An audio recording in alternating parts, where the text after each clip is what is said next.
ಒಂದು ನೇಹ, ಒಂದು ಲವ್ ಜಿಹಾದ್. ಪ್ರತಿನಿತ್ಯ ಲವ್ ಜಿಹಾದ್ಗಳು ನಡೀತವೆ, ಹಗಲಲ್ಲೇ ನಡೀತವೆ. ನಮ್ಮ ಹೆಣ್ಣು ಮಕ್ಕಳು ಜೈಪುರ, ಮುಂಬೈ, ಇತರ ಕಡೆ ಎಲ್ಲ ಕಡೆ ಹೋಗ್ತಾ ಇದ್ದಾರೆ. ದಿನನಿತ್ಯ ಕೇಸ್ಗಳು ಕಾಣಿಸ್ತಾ ಇದ್ದಾವೆ. ಆದ್ರೆ ರಾಜ್ಯ ಸರ್ಕಾರ ಏನು ಮಾಡ್ತಾ ಇಲ್ಲ. ರಾತ್ರಿ ಹೆಣ್ಣು ಮಕ್ಕಳು ಹೊರಗಡೆ ಹೋಗ್ತಾ ಇಲ್ಲ. ನಮ್ಮ ಹೆಣ್ಣು ಮಕ್ಕಳು ಹೈಸ್ಕೂಲ್ ಹೋದ್ರೆ ಒಳ್ಳೆ ಆ ಮಗು ಬರ್ತದೆ ಅನ್ನೋದನ್ನ ಜೀವ ಹಿಡ್ಕೊಂಡು ತಾಯಿ ಕಾಯ್ತಾರೆ. ಕರ್ನಾಟಕದಲ್ಲಿ ನಮ್ಮ ಹೆಣ್ಣು ಮಕ್ಕಳು ಕೆಲಸಕ್ಕೆ ಹೋದ್ರೆ ಸಾಯಂಕಾಲ ಮನೆಗೆ ಬರ್ತಾರ ಮಗಳು ಅನ್ನುವಂತ ಖಾತ್ರಿ ಇಲ್ಲ. ಭಯದ ವಾತಾವರಣದಲ್ಲಿ ಇವತ್ತು ಹೆಣ್ಣು ಮಕ್ಕಳು ಜೀವನ ಮಾಡ್ತಾ ಇದ್ದಾರೆ. ಅನೀತಿ, ಅತ್ಯಾಚಾರ, ಅವ್ರ ವಿರುದ್ಧ ಅನ್ಯಾಯ ನಿರಂತರವಾಗಿ ನಡೀತಾ ಇದೆ. ಅದರ ವಿರುದ್ಧವೂ ಕೂಡ ಧ್ವನಿಯನ್ನು ಎತ್ತಬೇಕು. ಈ ಅನೀತಿ, ಅತ್ಯಾಚಾರ, ಅನ್ಯಾಯ ನಿಲ್ಲಬೇಕಾದ್ರೆ ಇವತ್ತು ಮಹಿಳಾ ಶಕ್ತಿ ನಡೀತಾ ಇದೆ. ನಮ್ಮ ರಕ್ಷಣೆಯನ್ನು ನಾವು ಮಾಡಿಕೊಳ್ಳಲು ಸಿದ್ಧರಿದ್ದೇವೆ. ನಮ್ಮ ಅನ್ಯಾಯವನ್ನು ತಡೆಯುವಂಥದ್ದು ನಾವು ಸಿದ್ಧರಿದ್ದೇವೆ. ನಮ್ಮ ಅಭಿವೃದ್ಧಿಯನ್ನು ಮಾಡಲು ನಾವು ಸಿದ್ಧರಿದ್ದೇವೆ. ನಮಗೆ ಅಧಿಕಾರ ಕೊಡಿ, ನಮಗೆ ಸ್ಥಾನ ಕೊಡಿ, ವಿಧಾನಸಭೆಯಲ್ಲಿ ಸ್ಥಾನ ಕೊಡಿ, ಲೋಕಸಭೆಯಲ್ಲಿ ಸ್ಥಾನ ಕೊಡಿ, ಎಲ್ಲವನ್ನು ನಿಲ್ಲಿಸ್ತೇವೆ ಅಂತ ನಾರಿ ಶಕ್ತಿ, ಮಹಿಳಾ ಶಕ್ತಿ ಇವತ್ತು ಕೂಗಿ ಕೂಗಿ ಹೇಳ್ತಾ ಇದೆ, ಕೂಗಿ ಕೂಗಿ ಹೇಳ್ತಾ ಇದೆ ಬಂದರೆ ಅದಕ್ಕೆ ನಾವು ಸ್ಪಂದನೆಯನ್ನು ಮಾಡಬೇಕು. ಇವತ್ತು ಸನ್ಮಾನ್ಯ ಯಡಿಯೂರಪ್ಪ ಸಾಹೇಬರಿಂದ ಏನು ಬೇಟಿ ಪಡಾವ್ ಬೇಟಿ ಬಚಾವ್ ಅದರ ಮೊದಲನೆಯ ಅಡಿಪಾಯವನ್ನು ಇಡೀ ಭಾರತ ದೇಶದಲ್ಲಿ ಹಾಕಿರುವಂತಹದ್ದು ಭಾಗ್ಯಲಕ್ಷ್ಮಿ.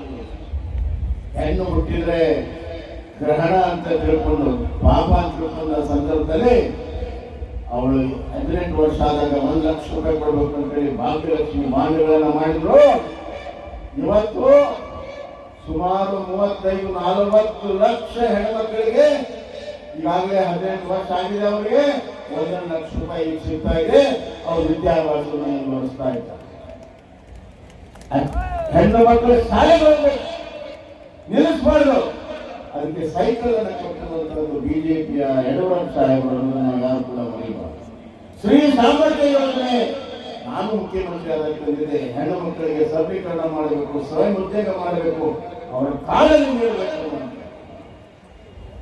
ಈ ತರ ಎಲ್ಲ ಕಾರ್ಯಕ್ರಮ ನರೇಂದ್ರ ಮೋದಿ ಅವರು ಕೂಡ ಕೇಂದ್ರದಲ್ಲಿ ಕೊಟ್ಟಿದ್ದಾರೆ. ಇವತ್ತು ನಮ್ಮ ನರೇಂದ್ರ ಮೋದಿ ಅವರು ಹಲವಾರು ಕಾರ್ಯಕ್ರಮ ಕೊಡ್ತಾರೆ. ಸಂಜೀವಿನಿ ಅನ್ನುವಂಥ ಒಂದು ಕಾರ್ಯಕ್ರಮ ಬಹಳ ಅತ್ಯುತ್ತಮವಾದಂತಹ ಕಾರ್ಯಕ್ರಮ. ಕರ್ನಾಟಕದಲ್ಲಿ 10 ಲಕ್ಷಕ್ಕಿಂತ ಹೆಚ್ಚು ಮಹಿಳೆಯರಿಗೆ ಲಾಭ ಆಗಿದೆ ನರೇಂದ್ರ ಮೋದಿ ಅವರ ಕಾರ್ಯಕ್ರಮ. ಮಹಿಳೆಯರ ಬಗ್ಗೆ ನಮಗೆ ನಮ್ಮ ಧರ್ಮದಲ್ಲಿ ಗೌರವ ಇದೆ. ನಮ್ಮ ಧರ್ಮದಲ್ಲಿ ಮಹಿಳೆಯರ ಉನ್ನತ ಸ್ಥಾನದಲ್ಲಿ, ದೇವಿಯ ಸ್ಥಾನದಲ್ಲಿ, ಪೂಜೆಯ ಸ್ಥಾನದಲ್ಲಿ ನಾವು ನೋಡ್ತಾ ಇದ್ದೇವೆ. ಅದೇ ಭಾವನೆ ಇತರ ಧರ್ಮದಲ್ಲೂ ಇರಬೇಕು ಅಂತ ಹೇಳಿ ಯಾವ ಟ್ರಿಪಲ್ ತಲಾಕ್ ಅಂತ ವಿಚಲನೆ ಮಾಡ್ತಾ ಇದ್ರು, ಅಮಾನವೀಯಾಗಿತ್ತು. ಅದನ್ನ ತೆಗೆದು ಹಾಕಿರುವಂತಹ ಶ್ರೇಷ್ಠರು ಇವತ್ತು ಬಿಜೆಪಿಯ ನರೇಂದ್ರ ಮೋದಿಗೆ ಹೊರತಾಗಿ ಕಾಂಗ್ರೆಸ್ ಅಲ್ಪಸಂಖ್ಯಾತರ ಮತವನ್ನು ತೆಗೆದುಕೊಳ್ಳುವಂತ ಕಾಂಗ್ರೆಸ್ಗೆ ವಿಚಾರ ಬರಲಿಲ್ಲ, ಎಂದೂ ಬರಲಿಲ್ಲ. ನಾನು ಕೊನೆಯದಾಗಿ ಹೇಳಬಯಸ್ತೇನೆ, ಕಾಂಗ್ರೆಸ್ನವರಿಗೆ ದಕ್ಷಿಣ ಭಾರತದಲ್ಲಿ ಸೀಟ್ ಕಮ್ಮಿ ಹಾಕುವ ಅಂತ ಹೇಳ್ತೀರಿ. ನರೇಂದ್ರ ಮೋದಿ ಅವರು ತಂದಿರುವಂತಹ ಕಾನೂನಲ್ಲಿ 50% ಸೀಟು ಎಲ್ಲ ರಾಜ್ಯಕ್ಕೆ ಹೆಚ್ಚಾಗ್ತಿದೆ. ಈಗ ನೀವು ಮಾಡಿದ್ರಿಂದ ಎಲ್ಲ ರಾಜ್ಯಗಳಲ್ಲಿ, ದಕ್ಷಿಣ ಎಲ್ಲ ರಾಜ್ಯದಲ್ಲಿ ಕರ್ನಾಟಕ ಸೇರಿ ಸೀಟ್ ಕಡಿಮೆ ಆಗುತ್ತೆ. ಸೀಟ್ ಕಡಿಮೆ ಆದ್ರಿಂದ ಆ ಪಾಪಕ್ಕೆ ಯಾರಾದ್ರೂ ಕಾರಣ ಇದ್ರೆ ಕಾಂಗ್ರೆಸ್ ಪಕ್ಷ, ಸಿದ್ದರಾಮಯ್ಯ ಅವರು ಟಿಕೆಟ್ ಸಿಗುವಂತ ಮಾತನ್ನು ನಾನು ಹೇಳಕ್ಕೆ ಇಷ್ಟಪಡ್ತೀನಿ. ಬಂಧುಗಳು ಹೆಚ್ಚಿಗೆ ಮಾತಾಡೋದಲ್ಲ, ಒಂದೇ ಒಂದು ಪ್ರಶ್ನೆ ನಾನು ಕಾಂಗ್ರೆಸ್ ಕೇಳಿ ನಾನು ಮಾತನ್ನು ಮುಗಿಸ್ತೀನಿ. ರಾಜೀವ್ ಗಾಂಧಿ ಅವರು ಪ್ರಧಾನಮಂತ್ರಿ ಇದ್ದಾಗ 200 ಅಂಶ ಬಹುಮತ ನಿಮಗಿತ್ತು. 403 ಲೋಕಸಭಾ ಸದಸ್ಯರು ನೀವು ಒಂದೇ ಪಾರ್ಟಿಯಲ್ಲಿದ್ರಿ. ಹೇಳ್ತೀರಲ್ಲ ಪ್ರಿಯಾಂಕಾ ವಾಡ್ರಾ ಅವರೇ, ನಮ್ಮ ಅಜ್ಜ ಮುತ್ತಾಜನ ಇದನ್ನು ಮಾಡಿದ್ರು ಅಂತ.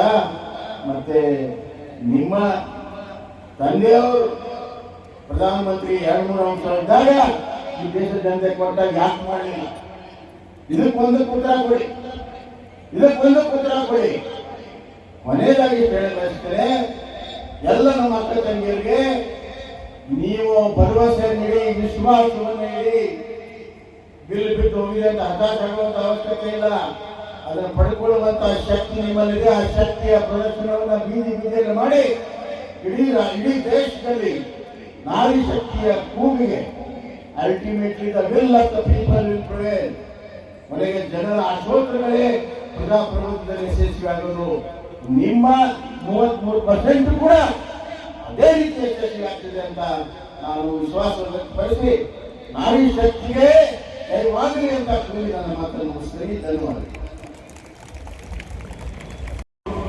ಸದಾಕಾಲ ನಾರಿಯರ ಬಗ್ಗೆ ಹೋರಾಟವನ್ನು 20 ವರ್ಷದಿಂದ ಈ ರಾಜ್ಯದಲ್ಲಿ ಮಾಡಿಕೊಂಡು ಬಂದಿರುವಂತ ಕುಮಾರಿ ಶೋಭಾ ಕರಂದ್ಲಾಜೆ ಅವರೇ ಹಾಗೂ ವಿಧಾನ ಪರಿಷತ್ ಸದಸ್ಯರಾದಂತಹ ಶ್ರೀಮತಿ ಭಾರತಿ ಶೆಟ್ಟಿ ಅವರೇ, ರೂಪಾಲಿ ನಾಯಕ್ ಅವರೇ, ಅಧ್ಯಕ್ಷತೆ ವಹಿಸಿರುವಂತ, ನೋಡಿದ್ರೆ ನಾರಿ ಶಕ್ತಿ ಎಷ್ಟಿದೆ ಅಂತ ಕಾಣುವಂತ ಕುಮಾರಿ ಮಂಜುಳಾ ಅವರೇ ಹಾಗೂ ವೇದಿಕೆಯಲ್ಲಿರುವಂತಹ ಎಲ್ಲ ನಾರಿ ಶಕ್ತಿಯ ಪ್ರತಿನಿಧಿಗಳೇ, ನೆರೆದಿರುವಂತಹ ನಾರಿ ಶಕ್ತಿಗಳೇ, ಅಣ್ಣ ತಮ್ಮಂದಿರೇ, ಅಕ್ಕ ತಂಗಿಯರೇ, ಮಾಧ್ಯಮದ ಸ್ನೇಹಿತರೆ, ಇವತ್ತು ಇಲ್ಲಿ ನಮ್ಮ ರಾಜ್ಯದ ಅಧ್ಯಕ್ಷರಾದಂಥ ವಿಜೇಂದ್ರ ಅವರ ನೇತೃತ್ವದಲ್ಲಿ ಮತ್ತು ಕೇಂದ್ರ ಸಚಿವರಾದಂತಹ ಪ್ರಹ್ಲಾದ್ ಜೋಶಿ ಅವರ ನೇತೃತ್ವದಲ್ಲಿ ನಾರಿ ಶಕ್ತಿಯ ಆಕ್ರೋಶದ ಪ್ರದರ್ಶನವನ್ನ ನಾವು ಮಾಡಿರುವಂತದ್ದು. ಅದಕ್ಕೆ ಹರಿದು ಬಂದಿರುವಂತಹ ನಾರಿ ಶಕ್ತಿಯನ್ನು ನೋಡಿದ್ರೆ ಈ ಒಂದು ಕೂಗು, ಈ ಒಂದು ಚಳವಳಿ ಎಲ್ಲಿವರೆಗೂ ನಾರಿ ಶಕ್ತಿಗೆ 33% ರಿಸರ್ವೇಶನ್ ಸಿಗಲ್ಲ ಅಲ್ಲಿವರೆಗೂ ಕರ್ನಾಟಕದಲ್ಲಿ ನಿತ್ಯ ನಿರಂತರವಾಗಿ ನಡೀತಿರುವಂತಹ ವಿಶ್ವಾಸವನ್ನ ನಾನು ವ್ಯಕ್ತಪಡಿಸಲು ಇಚ್ಛೆ ಪಡ್ತೇನೆ. ಬಂಧುಗಳೇ,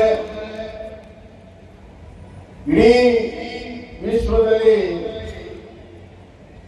ಮನುಷ್ಯನಿಗೆ ಇವತ್ತು ಶಕ್ತಿ ತುಂಬುವಂತ ಕೆಲಸ ಮನುಷ್ಯನ ಜನ್ಮದಿಂದ ಹಿಡಿದು ಎಲ್ಲ ಸಂದರ್ಭದಲ್ಲಿ ಪುರುಷರಿಗೆ ಶಕ್ತಿ ತುಂಬಿ ಯಾವುದಕ್ಕೂ ಕೂಡ ನಾನು ಹಿಂದಿಲ್ಲ, ಸರಿ ಸಮಾನ ಅನ್ನುವಂತ ತೋರಿಸುವಂತ ಕೆಲಸವನ್ನ ಮಹಿಳೆಯ ಮಾಡಿದ್ದಾರೆ. ಕರ್ನಾಟಕದ ಇತಿಹಾಸ ಒಂದ್ ಕಡೆ ವೀರರಾಣಿ ಕಿತ್ತೂರು ಚೆನ್ನಮ್ಮ ನಮ್ಮ ನಾರಿ ಶಕ್ತಿಯ ಪ್ರತೀಕ, ಇನ್ನೊಂದು ಕಡೆ ರಾಣಿ ಅಂಬಕ್ಕ, ಒಣಕೆ ಓಬವ್ವ, ಹಲವಾರು ಹೆಸರುಗಳನ್ನು ತೆಗೆದುಕೊಳ್ಳಬಹುದು.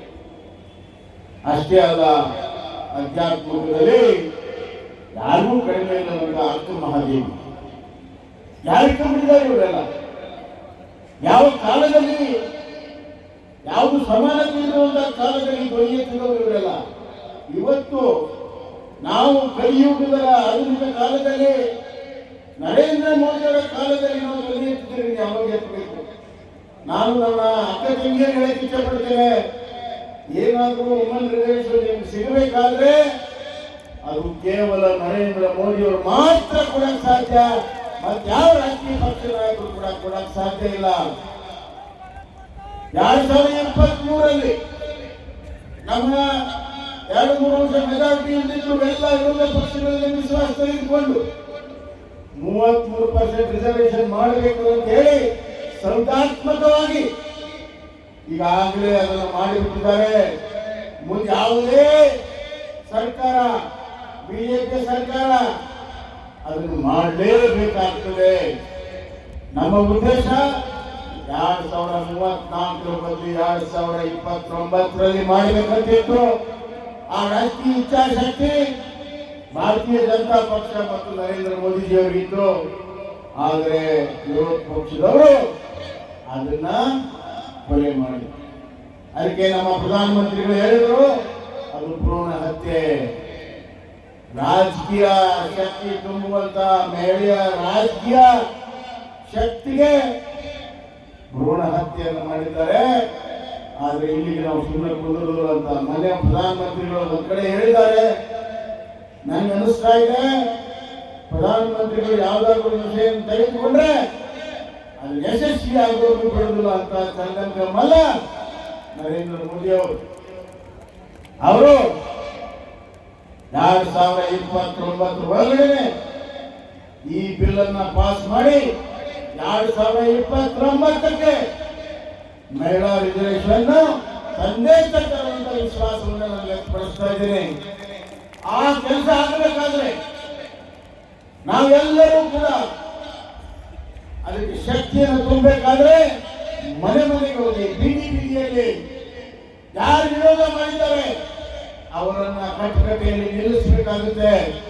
ಕರ್ನಾಟಕದಲ್ಲಿ ಕಾಂಗ್ರೆಸ್ ಮಹಿಳೆಯರಿಗೆ ದೊಡ್ಡ ದ್ರೋಹವನ್ನು ಮಾಡಿದೆ.